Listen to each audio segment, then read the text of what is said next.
que para mim não é uma mensagem qualquer, é algo que eu tenho observado nos últimos tempos ao olhar a vida de Jesus. Eu tenho observado essa característica em Jesus que nós muitas vezes não vemos. Pode colocar para mim no telão? Nós temos aqui os sentidos, né? Audição, olfato, paladar, o tato e a visão.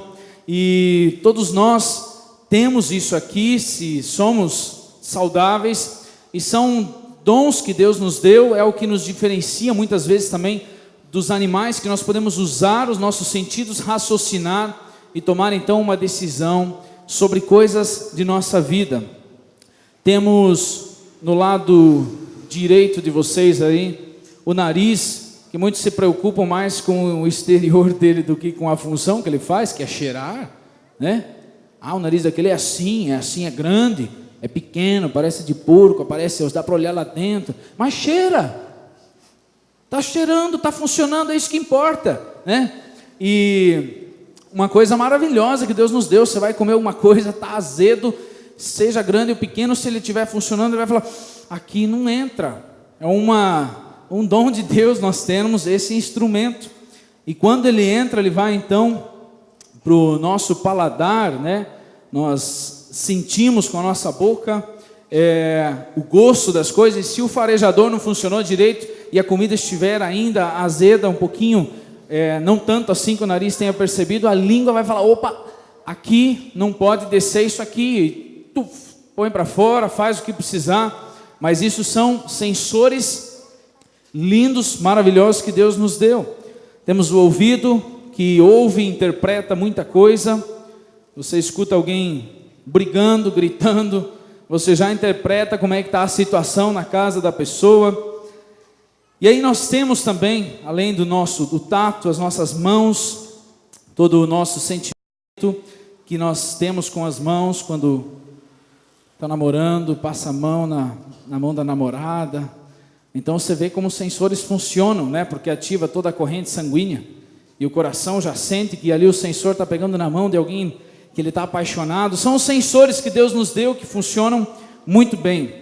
Mas nós temos um sensor especial, que é o primário, é a coisa mais usada, são os nossos olhos.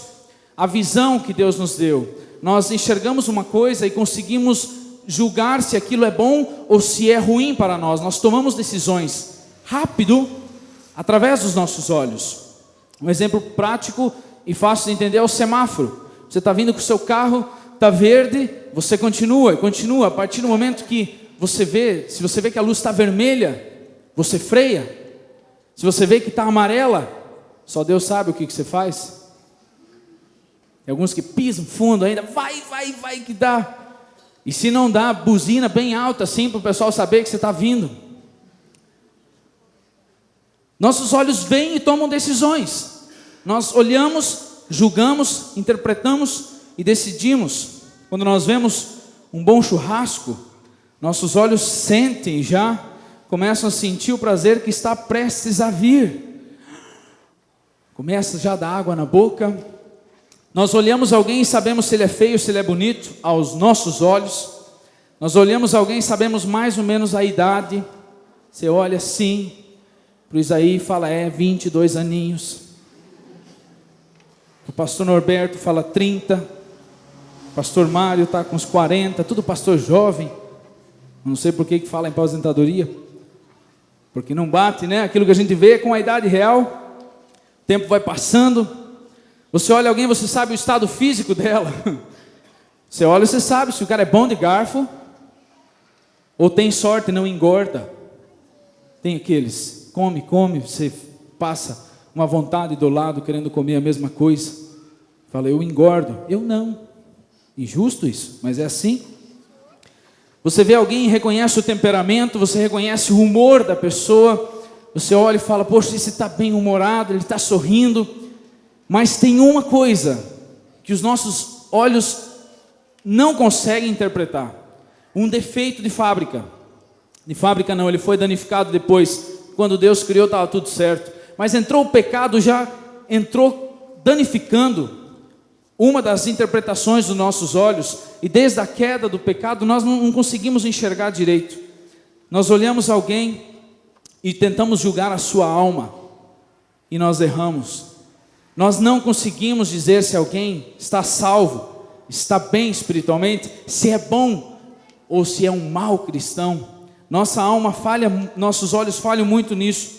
Por isso o meu tema de hoje eu quero falar sobre, acho que esse negócio aqui está meio, vai me ajudando aí atrás. Jesus tinha outros olhos, esse é o meu tema de hoje. Jesus enxergava as coisas diferentes, e talvez você já tenha passado decepções também na vida. Você olha alguém e fala, gente boa, posso confiar, esse é um cristão de verdade. Passa um tempo, você fala, não vou comentar, é assim que deve se fazer, né? Decepções, nós temos demais com pessoas que olhamos e exteriormente falamos, nossa, espiritual a beça, mas aí depois nós nos decepcionamos porque nós não conseguimos olhar a alma. E aí tem um versículo que diz, pode passar para frente, eu acho que é a bateria desse trocinho aqui, talvez alguém leva para mim lá atrás, o Cristo vai puder buscar, aí a gente consegue trocar. Tem um versículo já lá em 1 Samuel capítulo 16, versículo 7 diz, porque o Senhor não vê como o homem, presta atenção, já lá no Antigo Testamento, Jesus só aplicou isso aqui, porque o Senhor não vê como vê o homem vê, deixa eu ouvir, o homem vê, porém o Senhor vê aí está o problema, aí que está o problema, a gente não vê o coração, os nossos olhos não conseguem ver uma pessoa e dizer como é que está o coração dela. Na época de Jesus, existiam muitas pessoas que eram observadas e eram categorizadas como espirituais, esses são bons, e esses não são espirituais. Religiosos, bons religiosos, e outros mal religiosos. Pessoas não dignas, pessoas que deveriam estar meio que afastadas do convívio da igreja na época, que ainda era o Velho Testamento. Pessoas que eram julgadas como de fora.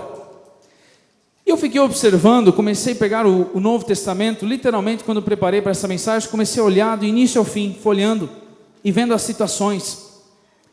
E eu comecei a perceber que as pessoas que eram julgadas como indignas, ruins, Jesus falou, é esse aqui, eu quero. As pessoas que eram julgadas como boas, admiradas, Jesus não deu muito valor para eles. Isso é chocante. O meu estudo no Novo Testamento nessa mensagem foi chocante. E eu quero começar falando sobre a escolha dos discípulos, que nós observamos isso aqui. Vamos nos colocar no lugar, um pouquinho só, nós jamais vamos chegar a isso. Vamos nos colocar na situação de Jesus. Digamos que você é enviado por Deus, e Deus diz o seguinte, olha, você tem 3 anos para começar a religião que vai mudar o mundo. Jesus, você vai lá, você tem 3 anos, você vai escolher 12 homens, você vai treinar esses homens, e essa religião do amor, não mais da lei, ela deve conquistar até os confins da terra. 3 anos, você vai pegar homens que vão depois fazer todo esse teu trabalho. E aí nos colocando nessa situação, eu quero que você observe comigo agora, os homens que existiam à disposição de Jesus na época. Nós vamos voltar lá no tempo e começar a olhar o que existia na época de Jesus. Pode passar para frente? Uma das primeiras pessoas que eu quero apresentar para vocês, pode clicar mais uma vez, eram os sacerdotes. Os sacerdotes eram homens que se você fosse conhecer eles, você ia gostar muito, porque eles eram os caras que cuidavam da religião na época. Sacerdotes eram pessoas incríveis, jejuavam, oravam. Quando o povo pecava, sabe o que eles faziam? Eles iam lá no templo, se colocavam de joelhos e falavam, Deus, perdoa o pecado desse povo. E eles sacrificavam ali, para que Deus perdoasse o povo que estava lá fora. Eu gostaria muito de conhecer os sacerdotes na época. Eram homens de fé, de oração, de jejum. Existia mais um outro grupo de pessoas que eram os chamados mestres da lei. Os mestres da lei, olha, se você acha que entende de Bíblia, se fosse conversar com esses caras, você ia falar, eu não entendo nada. Porque eles conheciam o Antigo Testamento de ponta a ponta, sabiam citar de cor o negócio, nada de capítulo aqui, versículo, era na cabeça. Eles conheciam exatamente o ensinamento do Antigo Testamento, que é o que existia na época. Homens extremamente qualificados para o ensino. Existia um outro grupo ainda, esse nós já conhecemos na perspectiva de Jesus, mas eu gostaria de que você tentasse ver isso como se fosse antes, os fariseus. Se nós não fôssemos conhecer aquilo que Jesus falou sobre os fariseus, eu garanto que você ia gostar deles, porque os caras eram muito radicais, eles eram extremamente rigorosos com relação à lei do Antigo Testamento. Falou, está dito na Bíblia, eu vou seguir. Arrisca, muito durões. Certa vez, os fariseus fizeram um acordo com Pôncio Pilatos, isso é um conto extra-bíblico, está nos livros de história. Fez um acordo com Pôncio Pilatos que eles não queriam imagem nenhuma de imperador romano em Jerusalém, porque a Bíblia diz que somente Deus pode ser adorado. Então, os fariseus falaram aqui, nós não queremos. Pôncio Pilatos falou, beleza, vou respeitar vocês, a religião, então aqui não entra nenhuma. Existiam os estandartes que chamam, que eram tipo umas bandeiras, assim, com a caricatura do imperador. Uma vez Pôncio Pilatos desrespeitou essa lei que os fariseus colocaram. Entraram os soldados romanos com estandartes da foto do imperador romano. Sabe o que eles fizeram?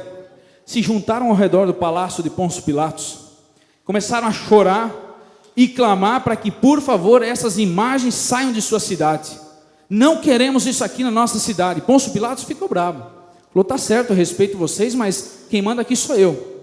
Mandou os soldados romanos lá fora, os fariseus ali cercando o palácio de Pôncio Pilatos e chorando e falando, saiam essas imagens. E ele falou, olha aqui, se vocês não parar com esse escândalo aqui, eles vão matar um por um de vocês. Sabe o que os fariseus fizeram? Se ajoelharam, estenderam o pescoço e falaram, se for para desrespeitar a lei do Velho Testamento, eu prefiro morrer, pode cortar. Eu ia gostar desses caras. Eu ia gostar deles. Eles seguiam a lei à risca, amavam a lei. Amavam a lei. Por Jesus nós sabemos que eles não amavam as pessoas, mas eles amavam a lei. Homens extremamente rigorosos com aquilo que aprenderam. Nós vamos seguir adiante. Existia mais um outro grupo ainda, que eram os levitas. Eu coloquei aqui um violão para representar os levitas. Eles eram os homens que cuidavam do culto no templo. Toda vez que era para organizar o culto, a música, eram os levitas que faziam. Levitas tocavam e o povo adorava. Levitas tocavam e o povo cantava. Aleluia, hosana, os salmos eram cantados, os levitas ali tocando. Homens que faziam muito bem o culto. Eu gostaria muito de conhecer os levitas. Existia mais um outro grupo. Esse não é tão conhecido na Bíblia, mas eles são famosos. Os empresários judeus. Os empresários judeus, você conhece algum, você sabe, os caras são bons nos cálculos. Empresários judeus na época eram homens que sabiam fazer muito dinheiro. Você entrega 10 reais na mão dele, daqui uns 3 meses você já ganha 20 e ele ainda ganha o lucro dele. Ele vai dar um jeito. Eles entendiam muito de finanças. Abençoados esses homens. Sabiam fazer negócios. Estavam aí à disposição de Jesus.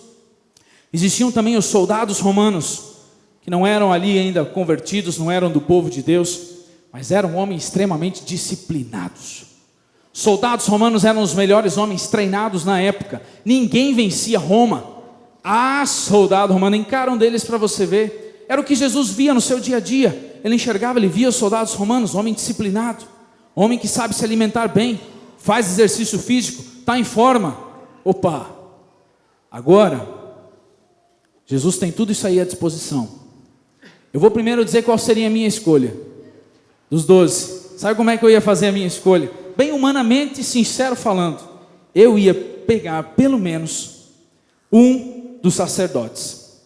Se eu fosse Jesus, eu teria pego um dos sacerdotes. Falou, esse cara vai cuidar da parte espiritual, vai aconselhar todos os outros 12. Esse homem ora, jejua, vou pegar um. Mestres da lei, para o ensino, eu pegaria 2. Eu ia falar, quero 2 discípulos que sejam mestres da lei. Vou ensinar para eles as coisas certas e eles vão ser craques para doutrinar o povo de ponta a ponta. Fariseu, eu ia gostar dos caras, extremamente rigorosos com a lei, amavam a lei. Eu teria pego uns 2 deles também para deixar tudo aí funcionando. Os levitas eu ia pegar 4, pelo menos, para formar uma banda, senão não ia dar certo. Teria que ter um baixista, um guitarrista, um baterista, né? Sair fazer um show gospel. Seria a minha ideia. Eu teria feito isso. Eu quero 4 levitas, gosto de música, sou doido por música. Vamos agitar o povo. 4 levitas. Eu ia pegar um para administrar todos os negócios. Um empresário judeu. Eu teria escolhido. Eu falar, esse cara que vai cuidar das finanças, em vez de Judas foi um caos com as finanças. Eu teria pego um empresário judeu. Ia fazer dinheiro rolar para investir no reino de Deus. Eu ia pegar uns 2 soldados que iam manter toda a ordem na hora do show gospel, né? Senão como é que ia funcionar? Olhando humanamente, pare para pensar, você não teria feito uma escolha dessa? Tendo tudo isso à disposição? Não é isso que a gente iria falar, eu só tenho pouco tempo, eu vou pegar homens bons. Gente, vamos olhar o jeito que Jesus olhava. Vamos observar como é que Jesus olhava. Quero ler um texto com vocês. Jesus querendo escolher os homens, olha só, andando à beira do mar da Galileia, Jesus viu 2 irmãos, Simão, chamado Pedro, e seu irmão André. Eles estavam lançando redes ao mar, pois eram pescadores. E disse Jesus, siga-me, e eu os farei pescadores de homens. No mesmo instante, eles deixaram as suas redes e o seguiram. Indo adiante, viu outros 2 irmãos, Tiago, filho de Zebedeu, e João, seu irmão. Eles estavam no barco com seu pai, Zebedeu, preparando as suas redes. Jesus os chamou e eles, deixando imediatamente o barco e seu pai, o seguiram. Olha só, Jesus tem todo aquele tipo de gente à disposição. Ele vê esses homens na beira da praia, cheiro de peixe. Já cheirou peixe? É gostoso? Imagina o pescador o dia inteiro ali pescando, jogando as redinhas. Ele vê aqueles homens ali, e olha que a Bíblia diz que nem sempre eles eram bons pescadores ainda. Às vezes jogavam do lado errado, Jesus falava, joga do outro que vai dar peixe. E ele pegava, os caras eram ruins ainda de pesca. Jesus olha para eles e fala, vem comigo, me siga. Isso aqui sai fora do meu entendimento. Eu sou sincero. Isso aqui sai fora do meu entendimento. Jesus, empresário judeu, levita. Você tem tantos caras bons, soldados romanos, à disposição você chama os pescadores. E se nós formos continuar olhando, ele chamou 4 pescadores. 7 dos homens que ele chamou não tinham nem profissão, não é nem mencionado. Um era coletor de impostos. Você sabe o que significa isso? Cobrava impostos. Na época eram considerados homens que roubavam. Hoje não mais. Não sei. Jesus chamou Mateus. A verdade é que nós vemos que Jesus olhava os homens e via algo diferente com os seus olhos que nós não enxergamos, irmãos. Nós teríamos feito essa escolha, talvez vocês um pouco diferente do que a minha, mas nós olhamos as pessoas por fora e julgamos, esse é bom, aquele é ruim, esse é bom, aquele não tanto, aquele é excelente. E Jesus vem e faz tudo diferente do que qualquer pessoa pudesse imaginar. Chama pescadores, vem comigo. Vamos olhar um pouquinho adiante, tem uma história em Mateus 19, você pode abrir sua Bíblia, você vai só acompanhar. Mateus 19, você vai ver que tem a história do jovem rico. O pastor Matias da Alemanha pregou aqui um tempo atrás sobre isso. Eu quero só resumir para vocês. Chega um homem, um jovem, chega para Jesus e ele também queria ser um discípulo. E aí Jesus fala com ele, se você for ler essa história depois em casa, Jesus conversa com ele e fala sobre como é que está a vida dele. Ele falou, eu quero te seguir, o que eu preciso para herdar a vida eterna? E ele queria ser um seguidor de Jesus. E aí nós vemos, esse cara jovem, olha aqui as características dele. Ele diz assim, eu nunca roubei, eu nunca menti, nunca desobedeci meus pais, desrespeitei meus pais, sempre amei o próximo. E a Bíblia ainda diz que o cara tinha dinheiro. E ele chega para Jesus e fala, eu quero te seguir. Sabe o que eu teria feito? O cara é bom desse jeito, ama o próximo, os pais, e ainda tem dinheiro para ajudar. Vem junto, vamos nessa, é comigo mesmo, vamos lá. Jesus fala para ele aí, teus bens, vende lá, dá para os pobres, aí vem comigo. O cara vai embora e Jesus deixa ele ir. Espera aí, o que Jesus estava enxergando? Que nós não estávamos enxergando? Jesus viu: esse cara ama demais o dinheiro, ele não vai servir para me seguir. Deixa aí. Jesus tinha outros olhos, irmãos. Jesus enxergava as coisas bem diferentes. Eu quero trazer mais um exemplo para vocês. Que vocês veem o pescador, que Jesus acabou escolhendo, né? Jesus viu eles. Isso aqui, antes de eu ler esse versículo, eu quero explicar para vocês. Tem um grupo de pessoas no Brasil, até não sei já se não virou profissão, mas tem um grupo de pessoas que com certeza você ia dizer agora sim, esses aí realmente são ruins, inquestionável.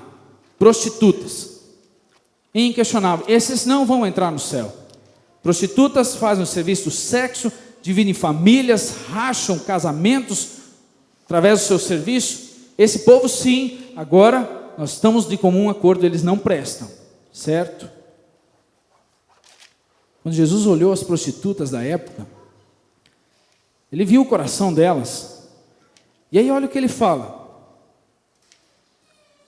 Ele fala aqui para os mestres da lei: digo-lhes a verdade, os publicanos e as prostitutas estão entrando antes de vocês no reino dos céus, no reino de Deus.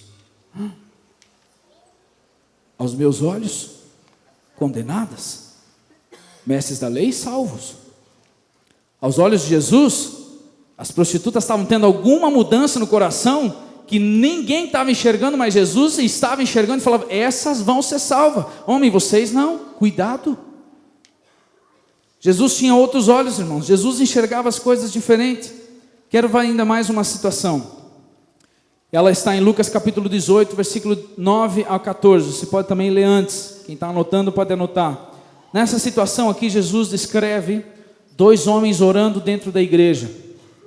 Jesus fala, nesse capítulo aqui, que um fariseu chegou para orar dentro da igreja. E aí diz, presta atenção, o fariseu chegou até no altar. Quando ele chegou para o altar, ele estava em pé.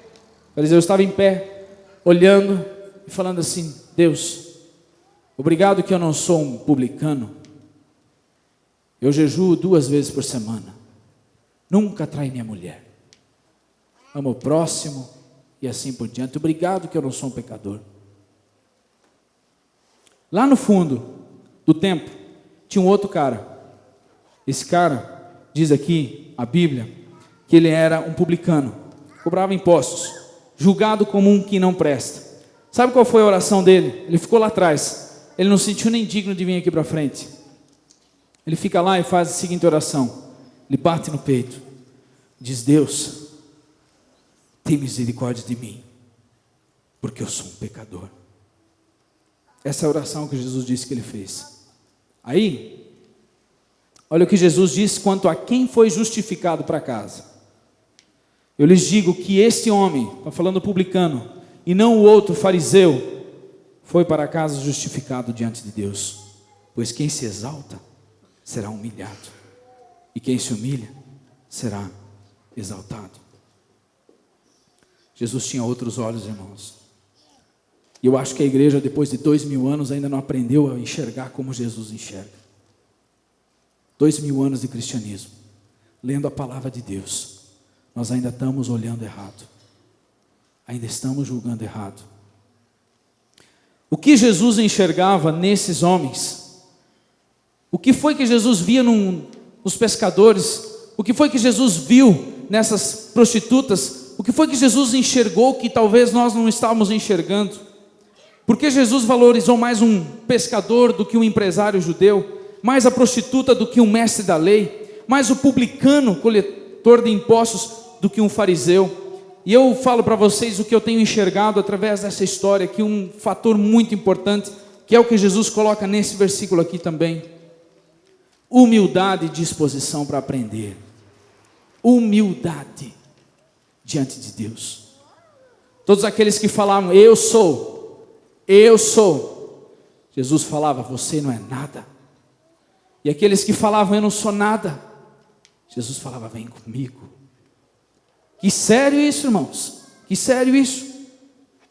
O orgulhoso, quero comparar aqui, o orgulhoso com o humilde. O orgulhoso, ele diz assim, eu sei quem Deus é. O humilde diz assim: Deus, mostra-me quem tu és. O orgulhoso diz: eu sei fazer as coisas. O humilde diz: Deus, me mostra como eu devo viver. O orgulhoso diz: eu não preciso de ti, irmão, eu sei fazer as coisas sozinhos. O humilde sabe dizer: você me ajuda.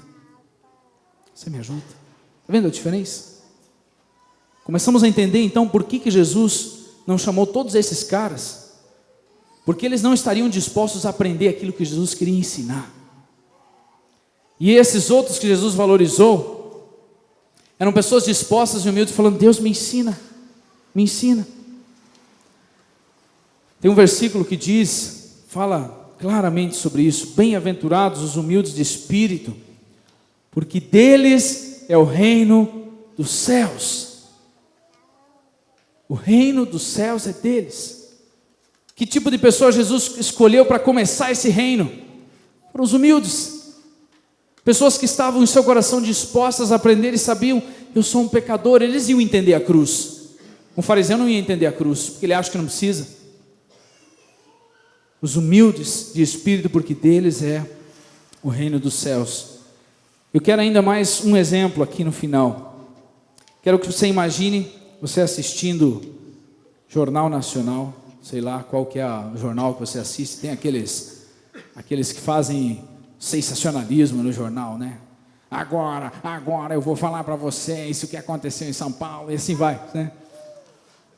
Aí os caras começam a colocar aquele sensacionalismo, e um ladrão, e esse cara tem que morrer, e não sei o que lá, sei lá quem que você assiste. Mas normalmente a gente olha aquilo e vê: poxa, o cara é um ladrão, mão armada, ameaçou de morte, o cara tem que ser preso mesmo, um criminoso pesado, joga na cadeia, de preferência pena de morte, dependendo do que fez. É assim que nós olhamos. E esses caras sim, esses vão para o inferno. Glória a Deus pelo inferno, né? Que pelo menos queima lá a eternidade inteira. Eu não. Ele, pode dar errado. Quando nós olhamos um ladrão, alguém sendo preso, fazendo todas essas coisas, nós olhamos e falamos: aqui sim está alguém condenado, aqui sim está alguém que merece punição. Essa foi uma cena bíblica agora que eu comecei a contar. As pessoas estavam vendo alguém ser condenado. Isso aconteceu. Eles estavam vendo 3 pessoas sendo condenadas: 2 ladrões e Jesus no meio.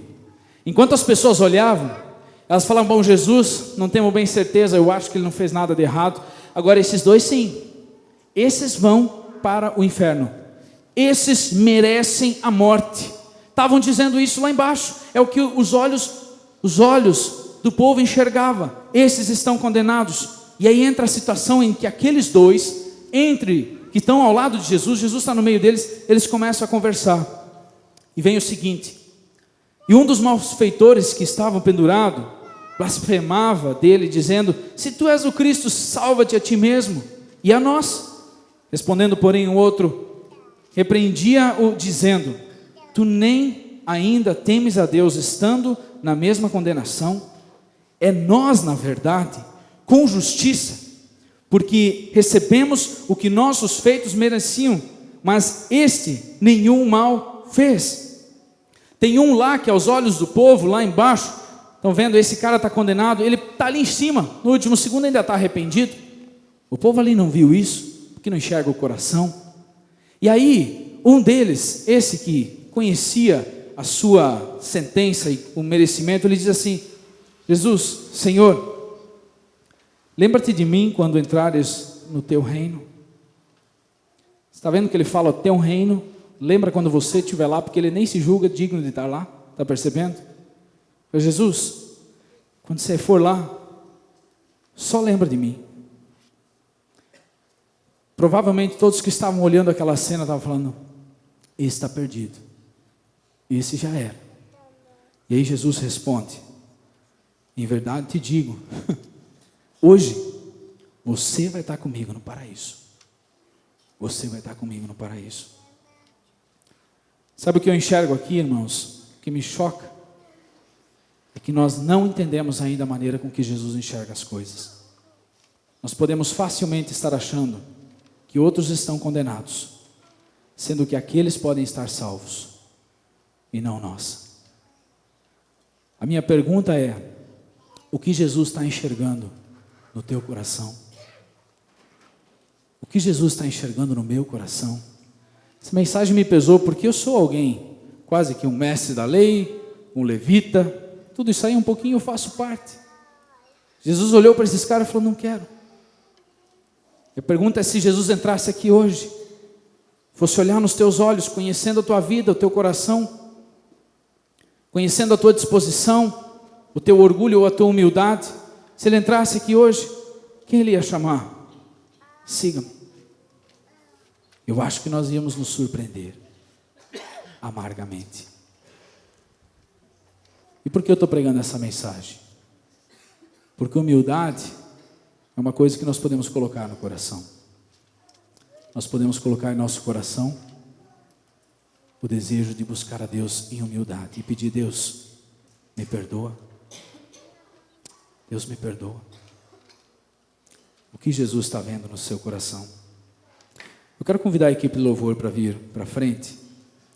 A música final de hoje, ela encaixa muito bem nisso que nós estivemos falando. Confesso a Ti, Senhor, que fraco eu sou, tão fraco eu sou, mas forte Tu és.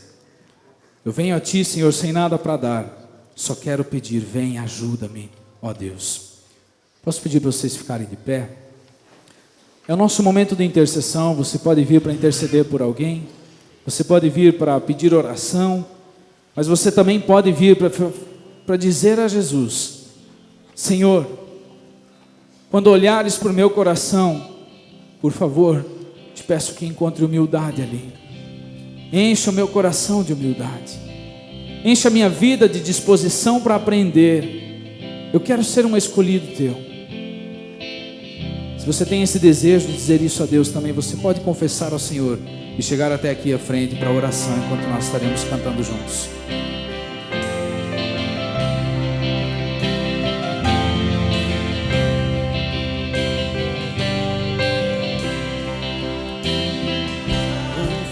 Lava-me, Senhor, pois hoje eu preciso do Teu amor.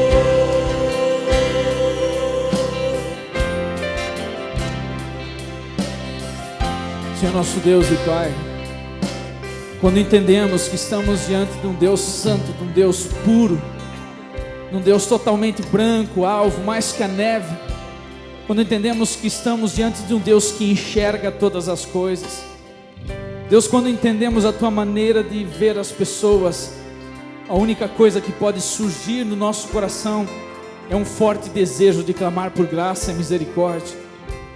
Escondemos tantas coisas diante das pessoas, mas de Ti não escondemos nada, Pai.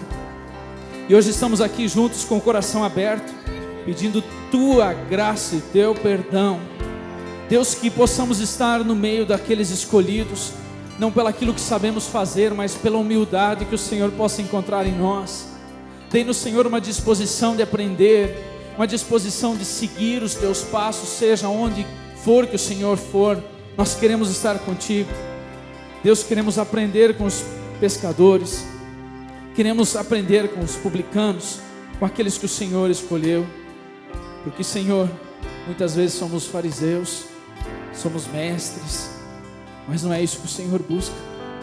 Eu te agradeço, Senhor, que a Tua palavra tem se revelado nessa noite, revelado um tanto do Teu coração, e te peço que isso jamais saia de nossa mente, que nós não vamos para casa e amanhã voltamos a julgar com olhos humanos, mas que possamos ter mais cautela ao julgar o nosso próximo, porque erramos muito, Senhor, erramos muito. Derrame a Tua graça sobre nós. Eu te peço que Teu Espírito Santo, nesse momento, traga o perdão ao coração daqueles que estão clamando. Senhor, se tem pessoas aqui que talvez nunca aceitaram esse perdão de verdade e desejam nesse momento aceitar esse perdão, o Senhor está enxergando os corações, Pai. Perdoa. Aceita o clamor dos pecadores que nesse momento estão pedindo, que possam receber uma nova vida, uma nova chance de Te seguir humildemente. Pai, que a Tua graça acompanhe a vida de cada pessoa que está aqui, Que o teu amor, que a comunhão com o teu Espírito Santo esteja conosco durante toda essa semana. Obrigado que mais uma vez o teu Espírito está nos abastecendo com a tua palavra, para enfrentarmos as dificuldades do dia a dia, dessa semana. Mas o Senhor vai estar conosco. Em nome de Jesus, nós confiamos nisso. Amém. Amém. Posso pedir que vocês abençoem a pessoa de quem está do seu lado com um forte abraço, desejando a bênção, terminando assim esse culto, na presença de Deus. Que o Senhor vos abençoe e vos guarde. Que o Senhor faça resplandecer o seu rosto sobre vós e tenha misericórdia de vós. Uma abençoada semana a todos.